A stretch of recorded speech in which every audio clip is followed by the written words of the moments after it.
While it's just us, I'm gonna go real quick and see if I can pull up pull up the presentation packet and share it, make sure everybody can see it before everybody else gets here. You.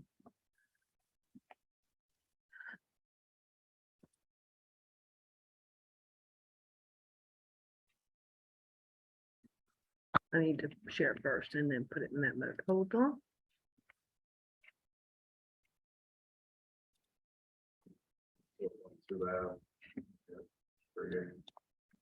We'll probably turn it down just a tad, but.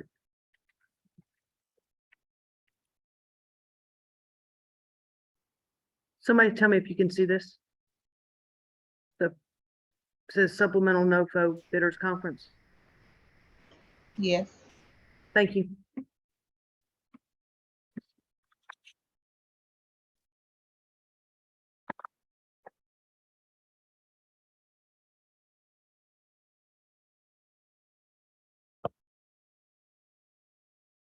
All right, I'm gonna run up the hall real quick. I'll be right back.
Hey there, Tay.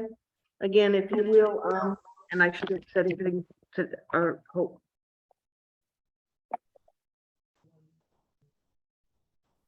I'm sorry, I didn't hear you.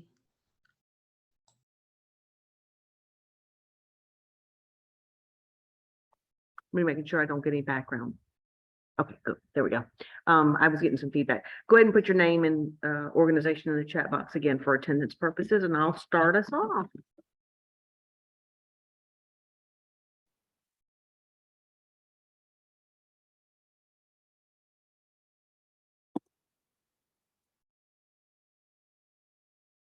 And I am recording again. It's 3 o'clock now.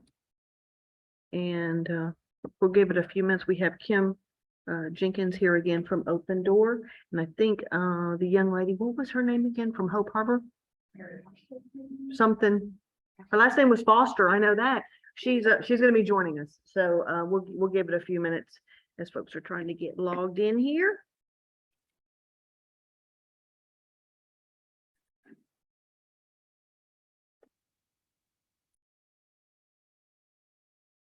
So do you think that's what this is from? There may be money allocated over and.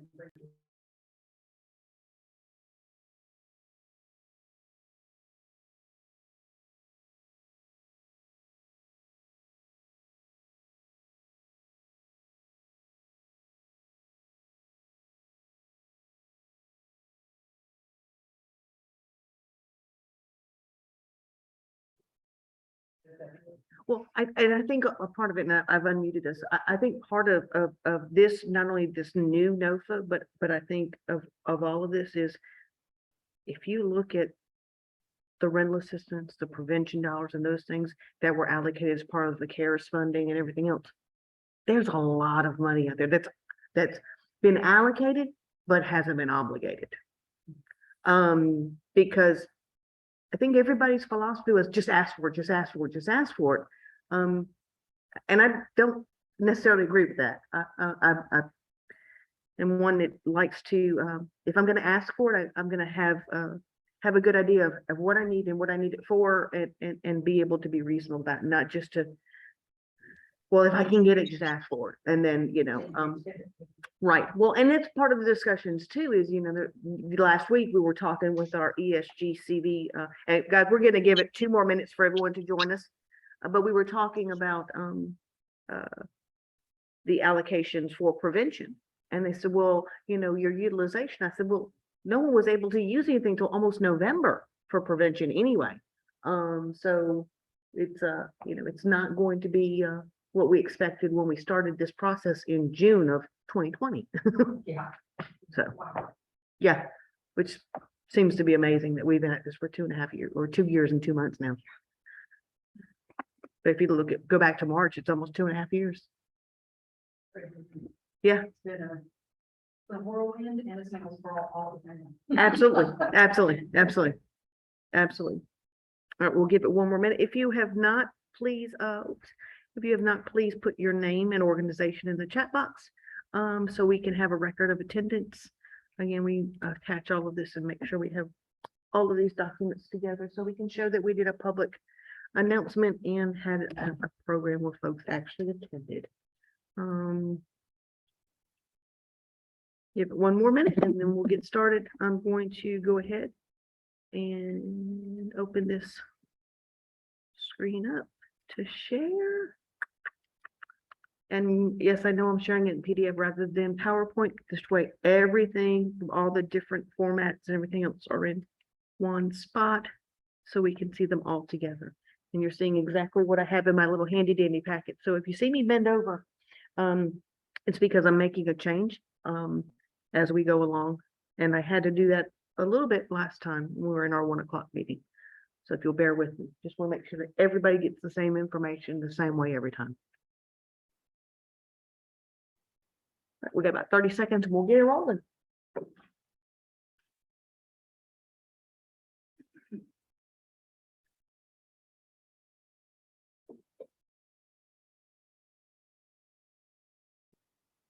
Okay there. Hey there, Miss Sandy. Again, everyone, if you will, please enter your name and organization in the chat box so we'll have a record of your your attendance. I'm going to stop this share for real quick second, making sure that my recording is still going before we go any further. Okay, yes, my recording is still going. And then we will get started here. Welcome to everyone for being here for this new experience for all of us. This is a discussion that we've never had before in our community. I don't know that HUD has ever put out a supplemental or special notice in an ever, and especially not during the same time that we had our annual application funding season going on. But this special notice of funding opportunity was put out earlier this year, actually in mid-June. The workshops took place in late June, and then the applications didn't appear until about 4 weeks later. And we'll go into all those details of the timeline. But this special notice is to focus specifically on those who are unsheltered, those facing unsheltered homeless, those are on the streets, literally in the streets or in a place not meant for human habitation. So as I go through this, reminding you that the notice that accompanies this will be included in this PowerPoint. I mean, in this packet that you will get, everyone will get. No, I'm sorry. Yeah. You ain't hitting. Okay, if you will, please. If you're not speaking to the group, let's go ahead and mute yourselves, please. Thank you. All right, let me go back. Let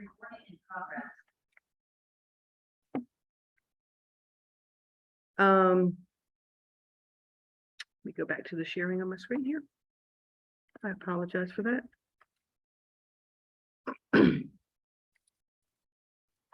Again, in this packet, you'll get all of the information we discussed here. Any changes we need to make, again, I will bend down and write them on my little piece of paper here and make sure we make those changes before we send this out to everybody.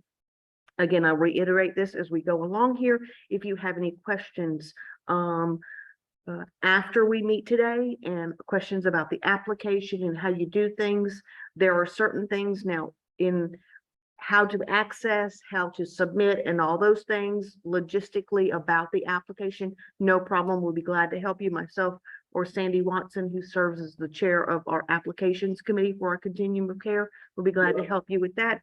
But as far as any information about developing your program and those kinds of things, we cannot answer those questions. And if you have questions, put them in an email, because if you have the question, someone else probably has a question too. And that way we can answer it. We answer you and you have a record of the answer, but also that we can send it out to everybody. Just transparency across the board.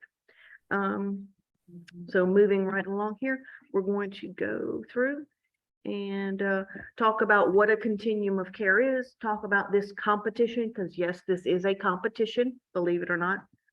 You're having to compete for the money. We all are. What funding is available. We're talking about applications, scoring, priorities, those deadlines and those kinds of things. Okay, I'm not a slide reader. So continuum of care is a designation from the Department of Housing and Urban Development for a region of a community. It's county based, and ours happens to include 2 counties, Russell County in Alabama, Muskogee County in Georgia. The continuum of care is that region, and the folks who are in it belong to the Georgia 505 continuum of care. As the continuum of care lead, the collaborative applicant, the HMIS lead, Home for Good serves as the one who collaborates and coordinates the services and the efforts of the continuum of care in our community. Thus has to serve as the point of contact for submitting the what we call our collaborative application or consolidated application. And we'll go into that a little bit further, but it's where all of the projects go up to the big global application, and then that gets submitted to the federal government for review and hopefully award. The steering committee is the board of the continuum of care that sets guidelines and oversees the work of the collaborative applicant and of the programs and themselves, of the projects and the organizations. Performance and outcomes talks about what are we doing? How are we doing it? How are we performing based on priorities and guidelines set by HUD? Application committee, Sandy, as I mentioned, is the head of the or the chair of the application committee. It's the group that gets together that puts this whole application together so that we can make sure that our community is competitive with others in the country. Mainstreaming outreach is those folks who go out and meet with people where they are, those unsheltered folks we talked about, but also make sure that they're connected with the mainstream services, health insurance, food, all of the kinds of things that they need to have a normal, successful, sustainable life. Our HMIS, or Homeless Management Information System, it's the committee that manages what our data looks like, how are we functioning, what is the quality of that data, and our reporting to the federal, state, and local governments. Coordinated entry is the entity or the committee that oversees our no wrong door access to services for housing and referral for housing programs. Point in time count committee obviously organizes the point in time count, which happens January and or February. Last couple of years, we had to get a waiver and do it a little bit later in the year to enumerate those experiencing homelessness in our community, whether they're sheltered or unsheltered.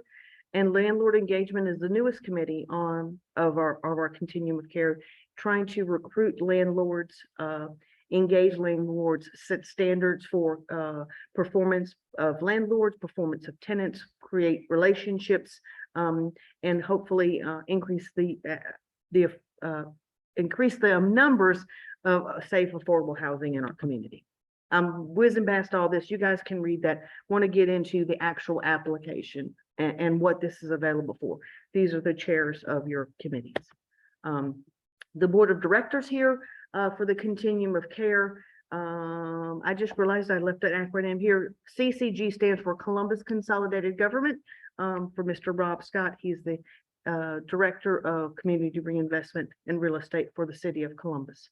But if you look here, we have Phoenix City government, we have Columbus government, we have housing authorities on both sides of the river represented. We have the faith community, we have veterans, we have the school district represented. We have someone who has lived experience or formerly homeless. We have someone from the business community from Synovus. We have Ms. Barker from the employment access agencies or from employment services from Better Work Columbus. Really excited that this board is as for lack of a better word, diverse, but literally not only meets what the criteria of checking the boxes for all these applications that we do, but it's folks who have different perspectives and different opinions and are not afraid to share them, but work really well together and are willing to bring our community to the next level and to push the envelope on some of these efforts that are in this application. Really, the notice for the special NOFO, the supplemental notice, really talks about partnerships. Really talks about partnerships. Really talks about how communities have to have a plan. And we're going to talk a little about how we started looking at our plan and developing our plan, or reviewing our plan, I should say. And again, if anyone has joined us, I'm not sure if anyone has since I said this last, please put your name and organization in the chat box for attendance purposes. Okay, this is a competition, as I mentioned earlier, a competition meaning we compete nationally against other communities and we compete here locally. Okay, we have a set amount of dollars. We have a pot of money, and we're going to talk about the size of that pot of money in just a few minutes. But we have a pot of money, and we are going to have, say we have 100, I have to use round numbers, $100,000, and we had 10 applicants, and each one of them applied for $20,000 each. Well, 10 times 20 would be 200,000. So obviously we'd have more applicants asking for more money than we could award. So what we would do is we would take the highest performing or the highest scoring. Well, that's for all intents and purposes, that's what HUD does. All of us apply for way more money than they have. And so they score us. And those communities who are at or above median income have a better chance of getting everything they've applied for. Now, this application doesn't have a cutoff for what they call tiering, so I'm not going to go into that. But the higher we perform, the better we are on at or above median score for the nation, the better, the more likely we are to get everything we've asked for. Okay, but we have to rank them here first. So Pat's rapid rehousing ABC project, which doesn't meet the guidelines for equal access, and these are all things we're going to go over. Doesn't meet the guidelines for housing first or whatever, but she still submits the application for local scoring. But Kim's, on the other hand, who meets all those guidelines, obviously Kim's going to score higher. So if we're looking at our pot of money, we're going to score the highest performers first. And we do that locally, and then we do it federally. And in the notice that again is attached here, and there all these links work. I've checked them out time after time.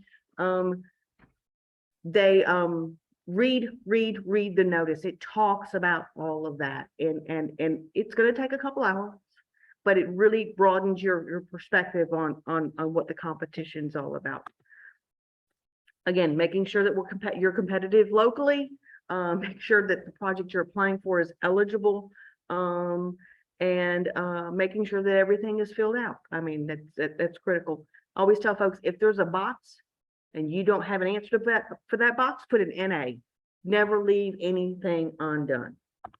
Okay, we're going, again, talking about the application. We have our local continuum, or our CoC application, or consolidated application, which is the big one that everybody else goes up into. But the project listing is what I was just talking about.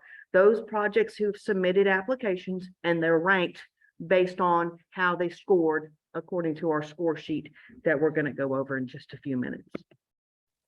Okay, and let me move this really quickly because I can't see here. Okay, this supplemental notice to address unsheltered homelessness, as you can see here, is $1.746 million. That's a 3-year grant, remembering. So when you're putting together your budgets and everything else, this is spread over 3 years. They've also made it very, very, very, very clear. You don't have to spend the first third the first year, the second third the third year, and the third third the third year.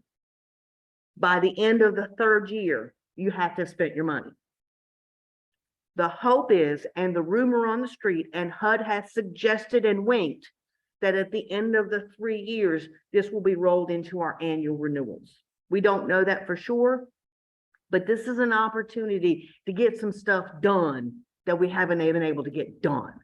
So again, a 3-year grant term for these programs that are eligible under this. Okay, Quick question. go ahead, Kim. That 1.7+ million is the local. The local, yes, there's several billions available nationally. Okay, but that's our local allotment, yes. Things that are not covered: emergency shelter, prevention, and transitional housing, unless it's part of a rapid rehousing joint project. So those are the only things that are not allowable. Okay, HUD priorities. Again, very much like all of our other grants and our competitions, but focusing on these unsheltered folks. You'll see a lot in this notice. They'll refer to tribal lands a lot. Obviously that doesn't affect us, but it's good to be aware of. But unsheltered homelessness, making those with severe needs, severe service needs, and it says here in rural areas in their priorities. But if you actually read the whole notice, even on the unsheltered set aside, you have to elaborate on how you're going to serve those with severe service needs. Okay, that word severe, you'll see again in the scoring, and that's why it's there. Talking about getting opinions from everybody. So we're going to talk about that a little bit more, talking about making sure we're focusing on equity, making sure that we are those who have been traditionally marginalized and not been part of the process are now being included. And we evaluate that on past performance of agencies who are currently in the continuum of care and maybe using HMIS. But if it's a program that has not been, then we would have to take some data from those that you have served over the past year. We're going to have to compare apples to apples. Now, if it's a brand new organization, brand new program, it's going to have to be that you're going to have some benchmarks in there. So as the continuum and as other providers, we're going to evaluate and make sure that you are doing that along the way, because there is lots of reporting going with this one too. It's not as easy as just doing an APR once a year. There's benchmarks along the way. And of course, using that housing first approach, making sure that we're not putting up barriers. And we're not saying that Pat has to be sober for a year and have completed her 11th step and her 12-step program and so before we enroll her in the program. We're going to enroll her. We're going to move her towards housing and work on all those other things at the same time. Okay, these are the programs that we can use this for. And for those of you who've been around for a while, you know that supportive services only, meaning case management, meaning outreach. Outreach is an allowable expense on this program. Have not been allowable in a long time. So HMIS and CoC planning are also allowable. Now, CoC planning, only 3% of the entire allotment can be for CoC planning. So we're looking at like 80,000 over a 3-year period, not a big bunch. But those other ones, transitional housing is allowable. So let's That transitional housing only if it's part of rapid housing. You're right. I should have put that on there. If it's part of the rapid housing, it's a joint project. That's correct. Again, but everything that's available. Let me just click on this for you. I'd like you to see that these work and where it takes you. And this goes and explains, this is the notice. I think it's 103 pages, I believe. Okay.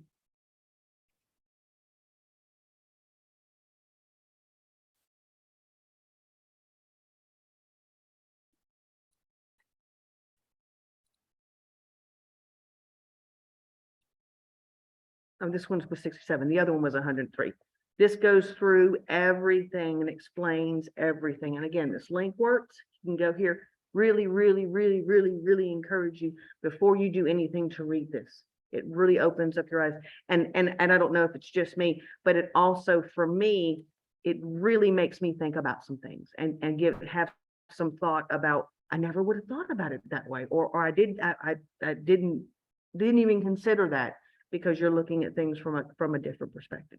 Okay, so that works. That link works, and I wanted to make sure everybody saw that. Okay, so our local ranking, like I talked about, we're part of a competition here, local competition, and then we go national. Our scoring has a possible of 115 points. Some of it's based on historical data for the organization, if you have some. If not, it's based on historical data submitted by the organization, and system performance. Again, a lot of these are going to be new projects. We're not going to have a lot. So there's going to be lots and lots of monitoring, which, you know, we have to do here too. So there's going to be lots of technical assistance and those kinds of things, because we're going to have a plan in place that if the benchmarks aren't being met, what do we do and how do we get there? Okay, the national competition, again, how do you apply this? Again, the notice is here. The eSNAPS, which is the website that you go to, is right here. That's how you apply.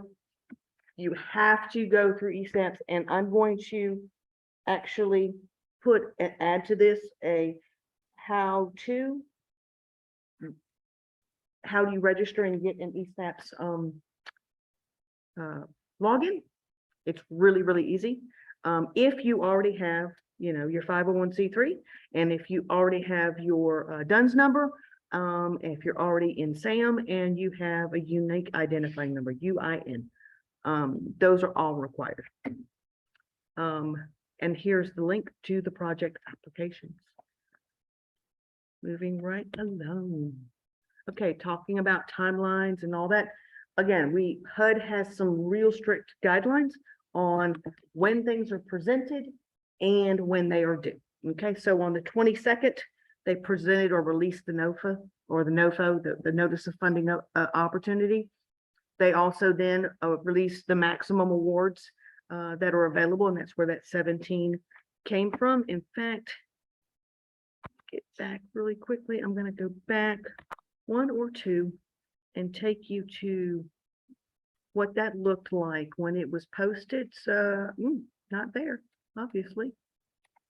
It's right here. This is Appendix A. Again, just so everyone, again, I encourage everyone to click all these things, to look at all of them, to read all of them, you know. But this literally lays out who across the country is eligible and for what. There is a rural set aside here. We don't qualify. We're not in a rural area, but literally everything. So this is where that 1.7 came from, directly from this sheet. Also gives us a look to see who else in Georgia and what they're eligible for. So here we go. Columbus, Muskogee, 1746. So that's where that number came from.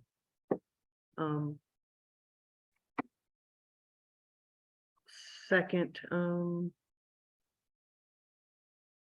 well, Atlanta has 6.7. So we're running neck and neck with you know, Augusta and Athens is running way behind there. So on what they're allowable, but again, it's based on numbers and all the other factors. And all of those are outlined in that notice as well. Now, whether that was an interesting read is debatable because it was quite intense stuff there. All right, so let me go back here. Just wanted you to see that. That's where that came from. And the applications must be posted to the Continuum of Care's website 2 days before the due date. So the due date is October the 20th. We're required to do a 2-day public posting and public comment period. And so on the 18th, we will have to post our local collaborative or consolidated application, all of our project applications, the project listing, the scoring. Now we take it in steps because I can't manage doing it all at one time. As we're doing it, we post, but everything has to be there for final public comment on the 18th. And on the 20th by 8 p.m. we must submit to HUD the complete application again, which contains everybody's applications, the scores, the ranks, and everything else. And 8 p.m. because that's 5 o'clock Pacific time. So again, today we're sitting here discussing what's available, how you apply, what projects you can use this for, and those kinds of things. And the team that's going to score and look at your applications are going to meet on August the 30th. They're already meeting to look at some other scoring sheets and training. But they'll be meeting to go over that. We've already started writing some of our consolidated application, and we'll do so up until probably the last minute, just to make sure we've got it all. But your project applications have got to be in no later than noon on the 16th of September. And that's because, again, as I said, HUD sets guidelines and deadlines. Project applications must be submitted to the collaborative applicant to the Continuum of Care at least 30 days prior to the due date.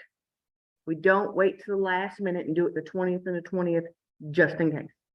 You don't want something to crash, you want something to go down and it messes you up. So the 16th at noon, they're due in East Nats. There are some other documentation that goes along with it.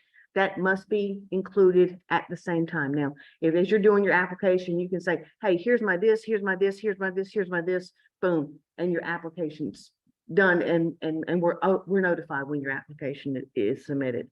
You don't have to wait and send everything at the same time, but everything must be in by noon on that September the 16th. The 16th through the 20th, our team will sit down, the scoring team, there's 5 folks that will do scoring, and they will sit down and go over the scores and look at some data and do some discussion on projects and does the project meet the priorities set forth by the community, which we'll go over what that looks like and how we arrived at that. They will meet on the 20th here and come to those final decisions.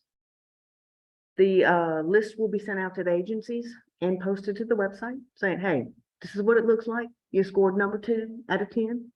And if you say, no, I don't agree with that, I think I should have scored number 1 out of 10. And my score on, question 3 should have been a 10 instead of a 4, like you gave me, and that would have moved me up. Then you can file an appeal. Appeals are due on the 23rd by noon. Again, because we're on that timeline, because we have to make sure that we have finalized that list, notified everybody, and posted it on the website at least 15 days before the submission deadline. Okay, so appeals are due on the 26th. I'm sorry, on the 23rd. Appeals committee will meet on the 26th. The final priority list will go to the board on the 30th. And once that's approved, we will notify everybody. Final listing of project applications in rank order. And then by the 15th, we will post the consolidated application to our website.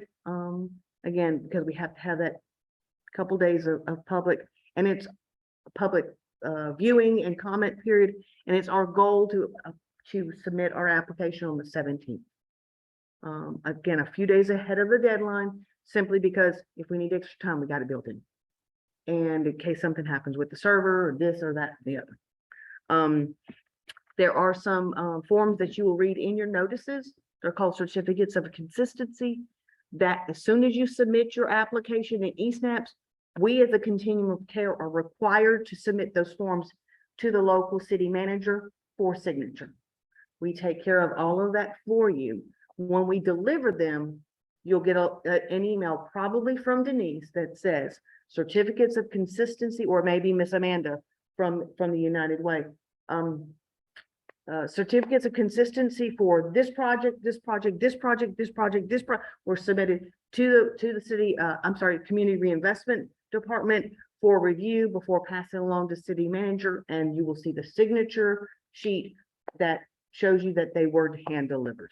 Okay, so make sure that once we get them back, we'll scan them, we'll send them back to you. If you want to come pick up the hard copy, that's fine. You're going to upload it electronically anyway, but we'll have it here for you just in case. Okay, so on that one, any questions on that while I get a sip of water and we move on to some other stuff?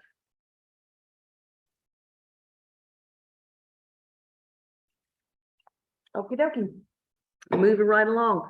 Our supplemental process and timeline. Again, I'm going to include this. I'm not going to read each one of these things, but everything we've just talked about is in here. The yellow highlights are some deadlines. The other things are, we put out this preliminary timeline a couple weeks ago, actually on the 2nd, and I'm sorry, the 3rd. But I noticed that we had a date wrong here where it says 10/20 and a date wrong here where it says 9/30. So I made those corrections and added the word supplemental application here. So I changed the highlighting so everyone would know what changed, just to draw everyone's attention and to be completely transparent on what was done. Again, goes over the timeline and all of the benchmarks that we have to follow and the times we have to do that in. Like I put an extra space there.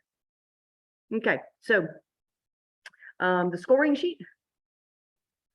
This scoring sheet, it mirrors somewhat what our annual our annual application scoring sheet looks like. But there are some drastic differences in that this talks about focusing on the unsheltered. And it talks a lot about those with severe barriers. Severe barriers meaning folks who've been traditionally marginalized, and if you read the notice, you'll see this a lot. Those who are overrepresented in our homeless population, but are underrepresented in our general population. Those ethnic minorities, indigenous peoples. Also, those with someone who's an ethnic minority and has other physical, mental disabilities and or has been in jail, those all coupled with each other create severe barriers. So how are we looking at meeting the needs of those with severe barriers? I can't say that today for some reason. Looking at target populations for that, but also looking at it based on what our community's most recent survey looked at or ranked and said were the highest needs and the priorities we should set for our community. And I will go over those survey results scores with you. I will include them in your packet that I'm sending to you as well. But if we're looking at this, excuse me, the community input says that those chronically homeless families, chronically homeless meaning those with a disability and either homeless for 12 months consecutively or 4 times in 3 years that equal 12 months and have minor children, that's number 1 priority. Number 2, the non-chronic individual or family, either one, with a disability. So someone with a disability who doesn't have a long time on the street, but they still have a disability makes it more difficult. And then just regular old families with children that are not chronic. So they maybe hadn't been on the street too long, don't have a disability, but it's a family with minor children. So clearly showing that the children are a priority in our community as reviewed by the community input. Access to healthcare, in the notice, you'll see that a lot. Making sure that folks are connected with mental health and physical health providers and services. Talking about housing first, making sure that we're not putting up barriers to folks and making them have stipulations that they have to meet before they go into services or housing. And we ask that a copy of your project intake be included with your application. We do that because we found in the past someone was saying housing first on their application, but when a client actually went to fill out the application, it was exactly the opposite. Talking about participation with coordinated entry, obviously these are new projects. So you're going to have to say, yes, I will. And again, there will have to be benchmarks and review and oversight to make sure that you are. Talking about budgets, making sure that they're all calculated accurately, looking at looking at your financials. If you have $100,000 in charitable donations or grants in the past year, you would need to have an independent audit. And we will also need a copy of your most recent 990. How quickly you can proceed. Again, this is 3 months, but proceed with doing something. You have to start the planning process within 3 months. You have to start, developing your intake process. Something has to be started, and how quickly. Again, those who are going to start earlier, we'll get ahead there. Making sure that you have verification of your match. If you're an existing program and we're looking at income growth from your other existing organization, we're looking at your past performance in HMIS or aggregate data from your whatever tracking mechanism you have. If it's a brand new organization, brand new program, again, we would have to have stipulations that there would be some benchmarks to be met. Returns to homelessness, same thing. Data quality. again, would be historical data, and if not, do you agree to it if you are a new project? Employment services, again, based on past performance and or organizational historical data. This one right here, this HIC has to come out. So this will actually have to be updated. This HIC participation has to come out because it would not be appropriate for housing inventory count. Project equity analysis, looking at, again, focusing on, are you focused on those with who were overrepresented in the homeless population and underrepresented in the community, or do you acknowledge that you will be? Anti-discrimination, again, same thing, making sure that we're serving our LGBTQ populations fairly and accessing services and housing for all of those in accordance with policy of the governance charter of the CoC. Again, asking about participation with the CoC. Again, if you are a new project, a new organization, you're lucky you get a pass on that, because we can't hold you to. But again, it's a way to monitor and make sure that you understand there is a stipulation and an expectation of working with all of us to make sure we meet the needs of our community. Anything else while I get some water again?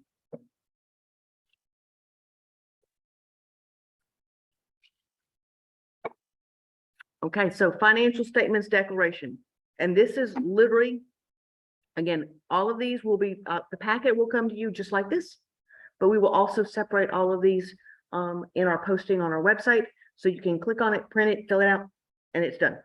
But this financial declaration form is literally just saying the financial statement that you're submitting, you declare it is true and it is yours.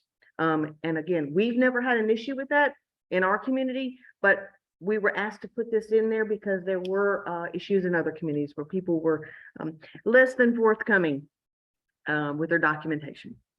Okay, the appeals process, again, so we were talking earlier, you scored number 2 of 10, and you say, I want to appeal that. This tells you exactly how to appeal it, what the deadlines are and everything else, and how to get it to me for that appeal. Again, making sure that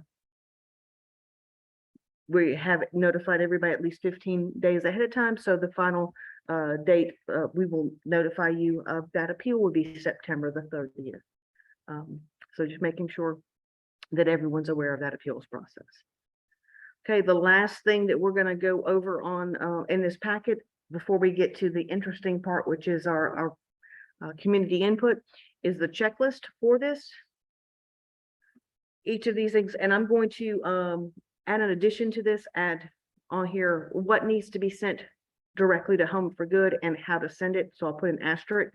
So in a couple hours, there will be an email coming out to you with some updates on this. And again, they will be posted to our website as well. But your application has to be completed in eSnaps. There's some attachments, codes of conduct, non-lobbying documentation. There's a couple of other things that HUD requires if you're brand new, or if you're new or if you're there and you've been there for a while and you just never uploaded, you're going to have to get those things uploaded. Your intake packet, of course, would need to come on over, your financials 990, the audit, the anti-discrimination policy, and your financial statement declaration. So we talked about in the scoring a little bit, we talked about those with severe needs. We talked about the priorities of families, the chronic families with minor children, and going on down that list. Well, the way we arrived at why those would be the focus was, I'm trying to make this big enough for everybody to see, but not so big that it's going off the page. About on the 26th of July, we started a community-wide survey with some local community meetings and those kinds of things, talking about what do we need in our community, what's missing, who needs to be served, who needs to be the top priority when we're serving them. So we started asking some questions, and these are some of the results that we came up with.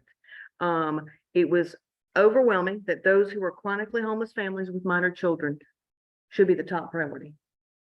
Again, those chronically homeless persons or family with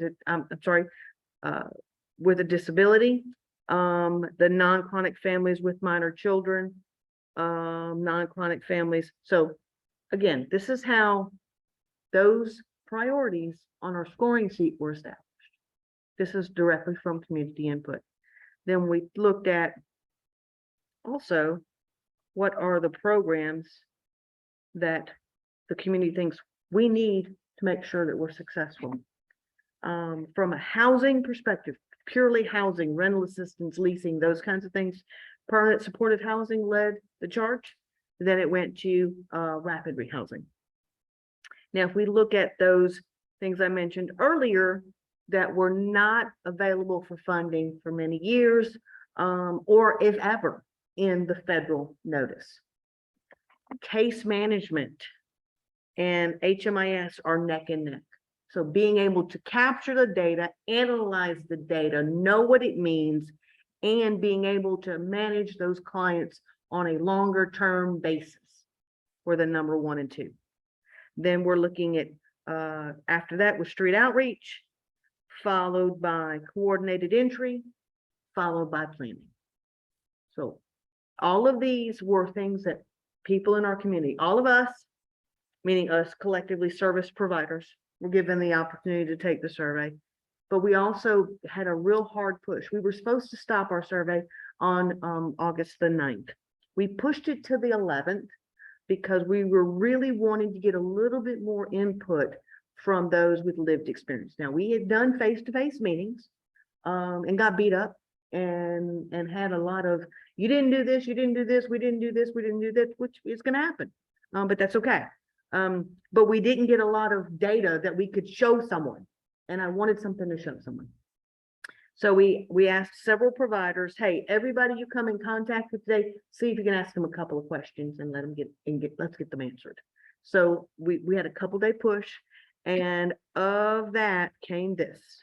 And I've altered this, and I did not alter numbers. What I did was I just cut out this graph because underneath here was actually everybody's phone number and or email address that belonged to all of these. And I didn't want to have that on display for everybody. Yes. On the previous slide, do we have continuum wide numbers? How many people fit into each of those categories? Like, if there's another one priority, it's permanent supportive housing. How many people in our continuum are in need of permanent supportive housing? Those kind of facts. Do we have that? Do we have it right this second? No. Can we have it in like 2 days? Yes.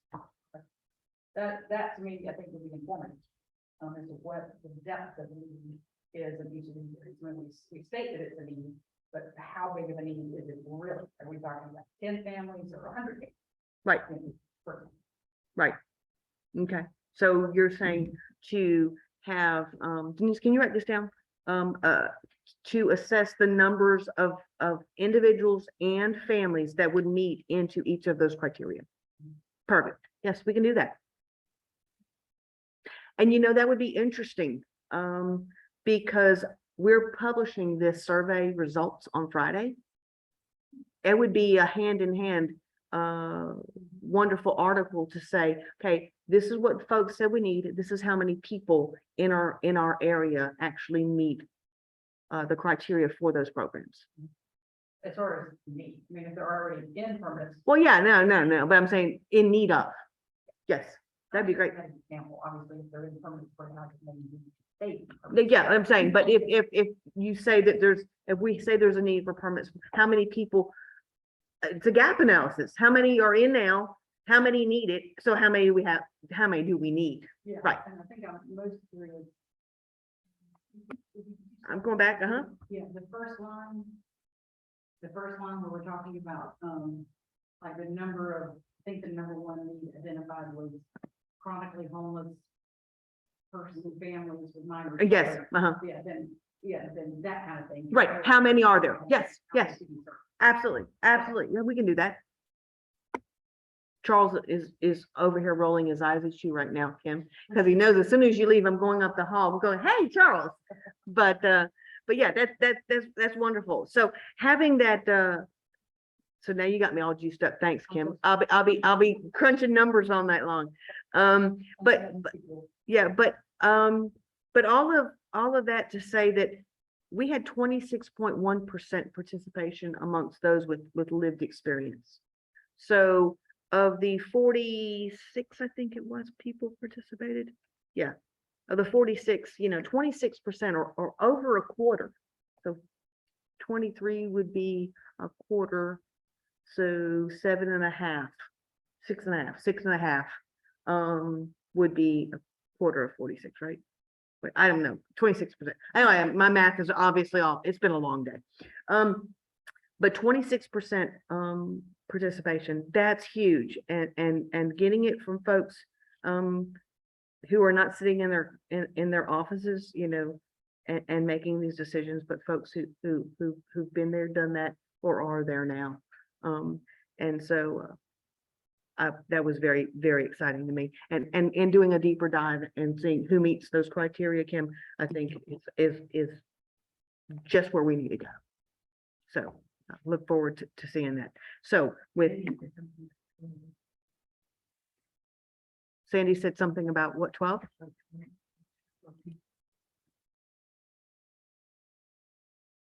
Pat. Okay. The number of the. Oh, the number. Oh, are you correcting my math? Thanks, Sandy. Can always count on her. So as that's the end of my discussion or my presentation about this, but I'd really like to see what everyone, our thoughts are, continue on this discussion of how do we target those who are most in need, what programs are needed, how do we design them.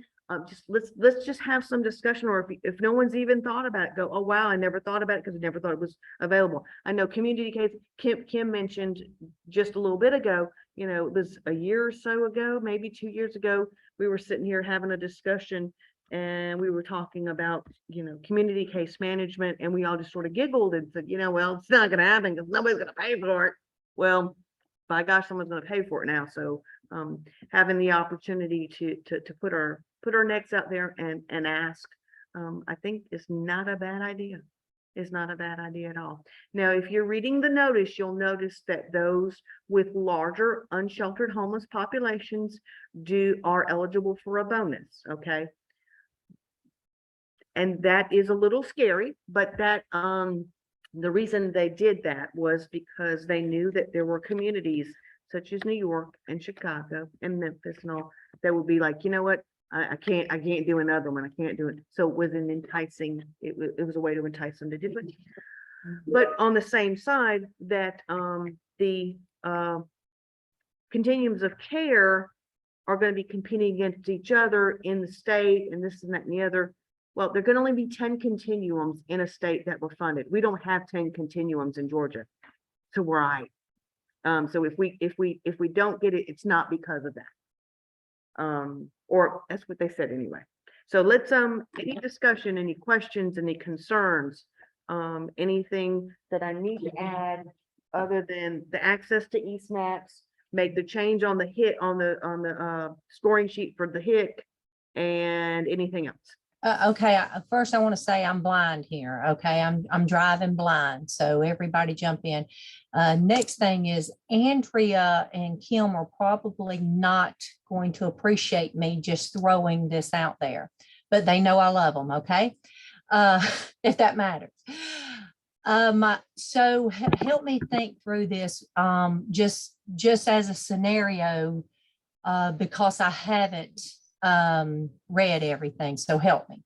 So Andrea runs Open Door with the transitional housing. It's already currently a transitional housing. So say in this special NOFA, she could go transitional joint rapid rehousing and ask for money that way, because that transitional center is not funded by HUD. Correct. So she could join that as a rapid rehousing, as in it would help her like it does with me. I take my transitional people and then I move them into rapid rehousing, and it allows me money to help them for months and months past the point of them being in transitional housing, that they could actually help them and rapid rehouse them. That would be something that they could apply for in this NOFA. Yes, ma'am. Okay. Because it's all, the reason I'm asking is I've got to get my mind around it, and I haven't yet because I'm still stuck in the regular NOFA. But the fact that they already are an existing project, which I know it has to be new, but the fact that they add the rapid rehousing could put them as a new project. Correct. It's transitional to rapid rehousing. It's not a traditional transitional housing anymore. Andrea, you can call me later. Kim's sitting here rolling her eyes. I can only imagine what Andrea's doing over there. Yeah. I'm not rolling my eyes, but I'm not sure what she'd call you, Sandy.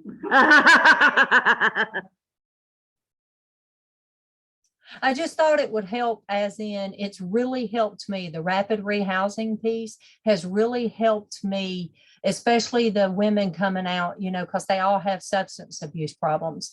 Before, we were able to help them move into their own apartment and get them established, but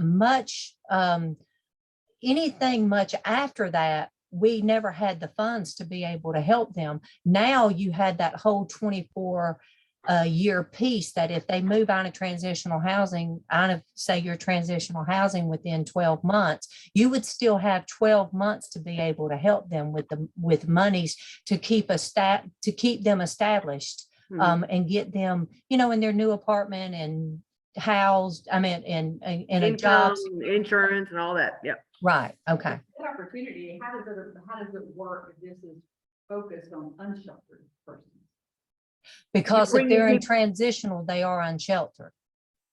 Basically, I mean, they're homeless. Let's put it that way. And you're bringing in those ooh, you're Yes. bringing people into your transitional straight from the street. Correct. Just trying to make somebody else do all the work. You know me. Look at you, look at you, look at you.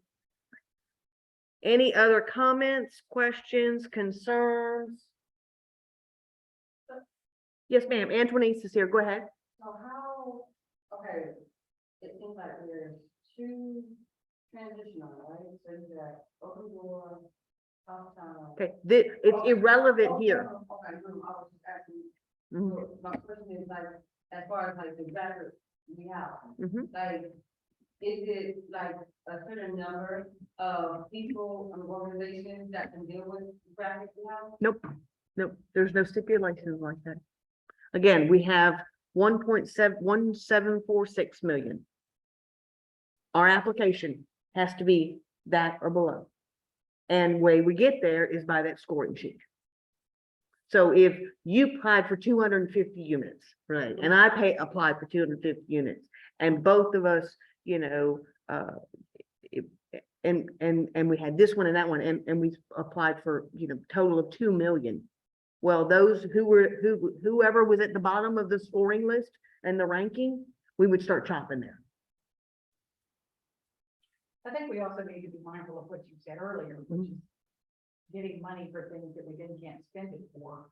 But I think are getting our numbers of what the real need is in our continuum to help us with that. And I think and I absolutely don't disagree with you. Kim and I were talking about another program that's funded, and how it looks like that, and again, it's nothing to do locally, but how it looks like some things are going to be sent back because it was just get the money, just get the money, just get the money, and we'll figure it out later. Well, figuring it out later isn't happening.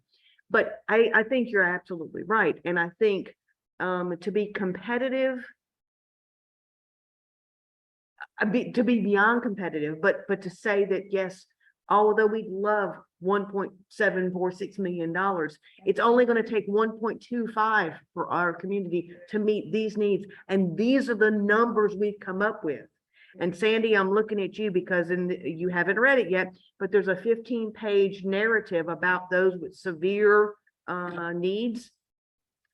the folks that our continuum has said, or our community has said needs to be served are those with those severe needs.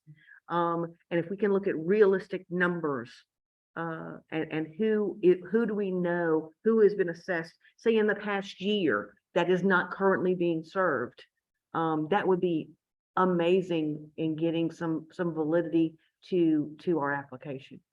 And it shows that you're meeting real needs, Yes, that currently aren't meeting. yes, yes. And that thing- And the data to back it up. Yep. Other things, we got one more minute. If you have not put your name and organization in the chat box, please do so we can have it for attendance purposes.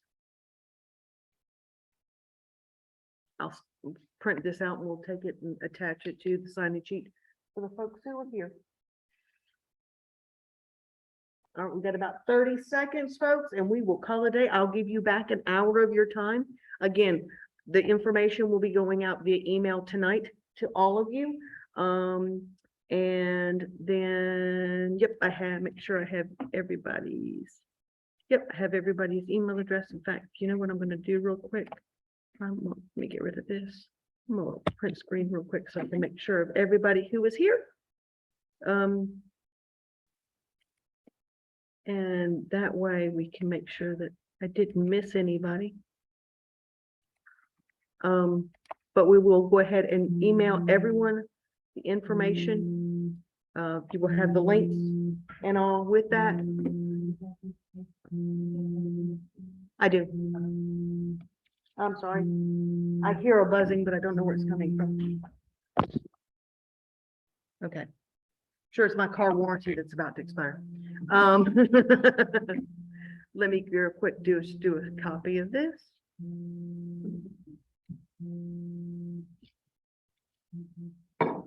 And then we will let everyone go to their respective places. Again, look for emails tonight for me with all of this, with all of the corrections, all the links. But again, please, please, please, please, please, please, please read the notice.